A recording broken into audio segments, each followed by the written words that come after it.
டாரடெக்சுவல்ஸ் அனைவருக்கும் இனிய வணக்கம். சொற்றொடர் பிரிப்பு தவறுகள். சொற்களை பிரிச்சு வாசிக்கிறதுல இருக்கக்கூடிய தவறுகள். சொற்றொடர்களை சொல்லும் போது இசை அறுத்து கூறினாற்றின் பொருள் தெளிவாக விளங்கும். நன்னூலாசிரியர் என்ன சொல்றாருன்னா, புனர் மொழி இசை திரிவால் தெளிவு எய்தும் என்ப அப்படின்னு சொல்றாரு. செம்பொன்பதின் பலம் அப்படின்னு சொல்றதுல செம்பு ஒன்பதின் பலம் அப்படின்னு ஒரு மாதிரி புரியும். இல்லாட்டி செம்பொன் பதின் பலம் அப்படின்னு சொல்றாங்க. அதாவது செம்பொன் 10 பலம் அப்படின்னு ஒரு பொருள் இருக்கு, இங்க சொல்லியிருக்காங்க பாருங்க. இது மாதிரி ஒண்ணு. அல்லது அதே தொடரையே நம்ம வேற மாதிரி வாசிச்சோம்னா எப்படி வாசிச்சோம்னா, செம்பொன்பதின் பலம் அப்படின்னு வாசிச்சோம்னா அந்த தொடர் செம்பு 9 பலம் அப்படின்னு பொருள் தரும். சோ கூறும் போதே தெளிவுக்காக சொற்றொடர்களை இசை அறுத்து சொல்லணும் அப்படின்னு சொல்றாங்க. சோ இந்த மாதிரி பிரிச்சு எழுதுறதுக்கு வற்புறுத்த வேண்டும். அதாவது பிரிச்சு எழுதணும் அப்படின்னு மிகுதியாக வற்புறுத்த வேண்டும்னா குறிப்பிட வேண்டியது இல்லை. அதாவது என்ன சொல்றாங்கன்னா, சரியான முறையில பிரிச்சு எழுதணும், ஆனா இது யாருமே வற்புறுத்துறது கிடையாது அப்படின்னு சொல்றாங்க. இன்னைக்கு வெளிவரக்கூடிய நாளிதழ்கள் மற்றும் வார வெளியீடுகள், பாடநூல்கள் எல்லாத்துலயுமே இந்த சொற்றொடர்கள் தவறாக பிரிச்சு அச்சிடுதல் தான் ரொம்ப அதிகமா இருக்குது. இதுல ஏற்படக்கூடிய தவறுகளை நீக்கிறதுக்காக சில வழிகளும் விதிகளும் இங்கு தரப்பட்டிருக்கு அப்படின்னு சொல்லியிருக்காங்க. என்ன அப்படின்னு பாத்தீங்கன்னா, புத்தி இல்லாதவன் அப்படின்ற சொற்றொடரை பிரிக்கிறதுல பொருள் உண்டாவத பாக்கலாம். இது பிரிச்சீங்கன்னா என்ன வரும்? புத்தி இல்லாதவன் அப்படின்னு பிரிச்சா அறிவற்றவன் அப்படின்னு அர்த்தம். இதே இது புத்தியில் ஆதவன் அப்படின்னா புத்தி எல்லாம் சூரியன் மாதிரி அப்படின்னு அர்த்தம். சோ ஒரே இதையே நம்ம 2 சொல் வர மாதிரி என்ன செய்யறது அப்படின்னா சொல்றது. இப்ப ரயில் நிலைய அறிவிப்பு பலகை ஒன்றுல பிரயாணிகள் சாப்பிடும் இடம் அப்படின்னு இருக்கு. இதுக்கு என்ன பொருள் அப்படின்னா, இது சேர்த்து இருந்தா பரவாயில்ல. இது எப்படி இருக்கு? பிரயாணி கள் சாப்பிடும் இடம் அப்படின்னு அர்த்தம். சரக்கு குடிக்கிற இடம் அப்படின்னு இருக்கு. சரியா? இதை எழுதினவர்கள் பிரயாணிகள்னு எழுதணும். சோ அவங்க கல்வி விதியை தனியா தூக்கி எழுதிட்டாங்க. சோ இந்த மாதிரிதான் நிறைய நடக்குது. முனிவர் தம் வரலாற்றில் கூறினார் என்னும் வாக்கியத்திற்கும் முனிவர் தம் வரலாற்றில் கூறினார்ன்றதுக்கும் முனிவர் தம் வரலாற்றில் கூறினார் அப்படின்றதுக்கும் நிறைய வேறுபாடு இருக்கு. தம்ன்றத பிரிச்சு எழுதுறதுனாலையும் சேர்த்து எழுதுறதுனாலையும் முனிவர் அதுல நிறைய சேஞ்சஸ் இருக்கு. என்ன சொல்றாங்கன்னா, இப்ப பாருங்க, முனிவர் தம் வரலாற்றில் கூறினார் அப்படின்னு என்ன அர்த்தம்னா, முதல் ஸ்டேட்மெண்ட்ல முனிவர் தன்னோட வரலாற்றுல சொன்னாரு அப்படின்றதும், செகண்ட் ஸ்டேட்மெண்ட்ல முனிவர் தம் வரலாற்றில் சொன்னார் அப்படின்னா முனிவருடைய வரலாறில் மற்றொருவர் சொல்லியிருக்காரு, இன்னொருத்தர் முனிவருடைய வரலாறுல சொல்லியிருக்காரு அப்படின்னு செகண்ட் ஸ்டேட்மெண்ட் சொல்லுது. தம் என்பதை சேர்த்து எழுதுவதில் நிறைய கவனம் செலுத்தணும்.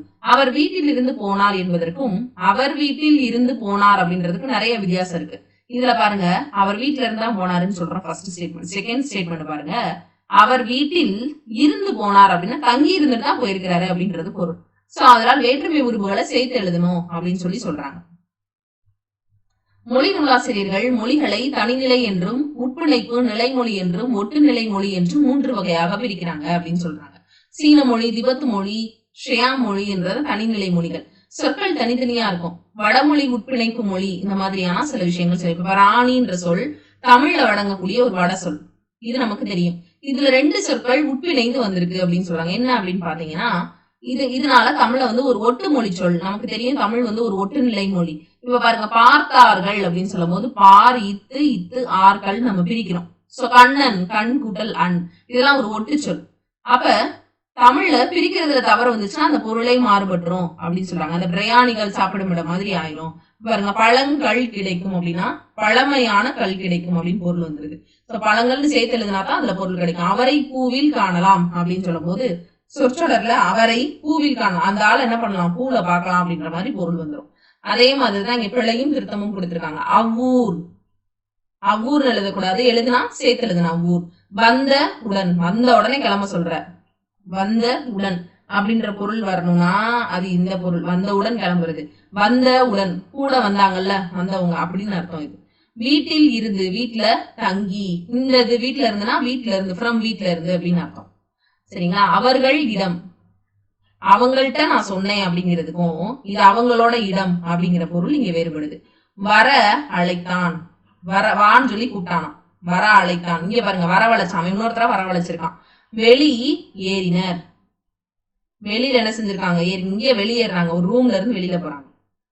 சொற்கோவை, இங்க சொற்கோவை. தெரிந்து கொள்க, தெரிஞ்ச உடனே கொள்க, இங்க தெரிந்து கொள்க. வந்து விட்டான், என்னை விட்டுட்டு போனான், இங்க வந்து விட்டான், அவனே வந்துட்டான் அப்படின்னு அர்த்தம்.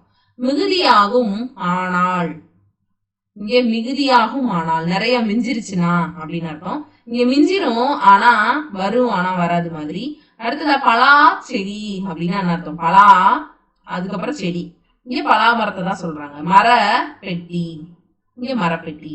இந்த மாதிரி பிரிச்சும் சேர்த்து எழுதும் போது இருக்கக்கூடிய பொருட்களை தான் இங்க சொல்றாங்க. திருநீலகண்டர் அப்படின்ற இடத்துல இடம் விட்டு எழுதுறாங்க. இப்படி எழுதுனா திரு நீலகண்டர், நீலகண்டர் ஒருத்தருக்கு முன்னாடி திருவாளர் அப்படின்னு போடுறோம் இல்லையா, அதுதான் இது. ஜலந்தன் குளிர்ச்சியை மாற்றினும் மாற்றும். இங்கே ஜலந்தன் அப்படின்னா என்ன அர்த்தம்னா ஜலம் தன் அப்படின்னு இருந்தாதான் அந்த பொருள் விளக்கமாக தெரியும். ஜலம் தன் குளிர்ச்சியை மாற்றினும் மாற்றும். இன்னும் தண்ணி குளிர்ந்தாலும் குளிரும், ஹீட்டானாலும் ஆகும் அப்படின்னு அர்த்தம். சோ அவ்வு என்பது பலவின் பார் சுட்டானதால் அவ் கூட்டல் ஊர் அப்படின்னு பிரிக்க கூடாது. எப்படிதான் பிரிக்கணும்? அவ்வூர்னு தான் பிரிக்கணும். சொற்களை எழுதும் போது தவறாக சிலர் என்ன செஞ்சிடறாங்கன்னா பிரிச்சு எழுதுவாங்க. ஆங்கிலத்துல சொற்களை பிரிக்கும் போது இடமில்லாத காரணத்தினால் அவை அசையாக பிரித்து காட்டுற மாதிரி இருக்கும் அப்படின்னு சொல்றாங்க. தமிழ்ல பலர் தவறா பிரிக்கிறாங்க. மொழியறிவு மிக்கிறவர்கள் ஆங்கிலத்தை எழுதுவது தவறாக, அது தவறுகள் நிறைய நேர்றது கிடையாது அப்படின்னு சொல்றாங்க. இப்ப பாருங்க, இரட்டை சகோதரர்கள், இரட்டை சகோதரர்கள், 2 டை இருக்காங்களா அந்த சகோதரர்கள். வளர் துவந்தான், வளர் துவந்தான், இங்கே பாருங்க வளர் துவந்தான். சரிங்களா? இந்த மாதிரி மெய்யெழுத்த இடப்பக்கத்துல வரவே கூடாது அப்படின்ற மாதிரி சொல்றாங்க. கீழே கொடுக்கக்கூடிய விதிகள் ஒண்ணு என்ன விதி கொடுத்திருக்காங்கன்னா, வினைத்தொகை, பண்பு தொகை, இரு பெயராட்டு பண்பு தொகை, உண்மை தொகை, ஓமை தொகை, வேற்றுமை தொகை, உருபும் பயனும் உடன்தக்க தொகை, அன்மொழி தொகை. இங்கெல்லாம் சொற்களை என்ன செய்யக்கூடாது? தொகைகளை பிரிக்க கூடாது. தொகைகள் ஒரே சொல் தன்மை உடையன. கொஸ்டின் கேட்கலாம். உதாரணமா வினைத்தொகை, வினைத்தொகைக்கு எடுத்துக்காட்டுன செய்வினை, செய்கின்ற வினை, செய்யும் வினை. பண்பு தொகைக்கு எடுத்துக்காட்டு பைந்தமிழ், பசுமை கூட்டல் தமிழ். இரு பெயராட்டு பண்பு தொகை, கார்த்திகை, திங்கள். இங்கெல்லாம் சொல்ல பிரிக்க கூடாது அப்படின்னு சொல்லியிருக்காங்க. அடுத்து வேற்றுமை உருபுகளை சேர்த்து எழுதணும். என்னுடைய வீடு, வீட்டில் இருந்து போனார். சரிங்களா? என்னுடைய வீடு. நீங்க எப்படி எழுதிடக்கூடாது? எப்படி எழுதக்கூடாது? என் உடைய வீடு அப்படி எழுதக்கூடாது அப்படின்னு சொல்றாங்க. அடுத்ததான் இடைச்சொல்லை பிரிக்கலாகாது. அவங்களுடைய வாழ்க்கையில் அவர்தாம் அப்படின்னு பிரிச்சீங்கன்னா தப்பு. துணை வினையை சேர்த்து எழுதணும். வந்து விடு, செய்து கொண்டான், அந்த மாதிரிலாம். அப்புறம் பொருள் வேறுபாடு ஏற்படுற மாதிரி சொல்றது. என் பங்கு நிலம் ஆகவே கொடுத்தான், இங்க அந்த மாதிரிலாம் வர்றது. என் பங்கு நிலமாகவே கொடுத்தான், இங்க என் பங்கு என்னோட பங்காளி நிலமாகத்தான் கொடுத்தான் அப்படின்ற மாதிரி ஆயிடும். சரிங்களா? அப்ப இடம் இல்லாவிட்டால் பொருள் தரும் முறையில பிரிக்கணும். அதாவது வரவிடக்கூடாது அப்படின்னு பிரிக்காமல், இங்க பாருங்க வரவி விடாது அப்படின்னு பிரிச்சீங்கன்னா தப்பு. வரவிடாது அப்படின்னு தான் பிரிக்கணும். இடம் இல்லைன்னா கரெக்டான மெத்தட்ல பிரிக்கணும். உடம்பிடுமையை சில இடங்கள்ல சேர்த்துதான் எழுதணும். வர இல்லைன்னு எழுதக்கூடாது, வரவில்லை. ஏன்னா இவுங்கிற உடம்பிடுமை தோன்றும். வந்த உடன் இவு உடம்பிடுமை. கல்வி விதிகளை கூடிய மட்டும் பிரிக்காமல் எழுதணும். அவர்கள் கூறினார்கள் எழுதணும், சேர்த்து எழுத, அதாவது இப்படி எழுதக்கூடாது. இங்க தமிழ் செயல்களை சந்தி பிரிப்பதில் ஏற்படும் பிள்ளைகளையும் குறிப்பிடுறது நல்லது அப்படின்னு சொல்லியிருக்காங்க. தாம் இன்புறுவது உலகின் புறக்கண்டு காமுருவார் கற்றறிந்து.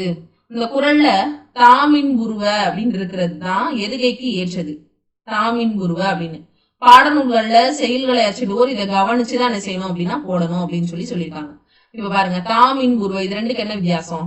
தாமின் புருவ, இங்க தாமின் புருவ அப்படின்னு வேற மாதிரி ஒரு மீனிங்ல வருது. அதனால எழுதும் போது இந்த மாதிரி சேர்த்து எழுதிதான் பாடநூல்களையே அச்சிடணும்னு தவறுகளை தெளிவா சொல்லியிருக்காங்க.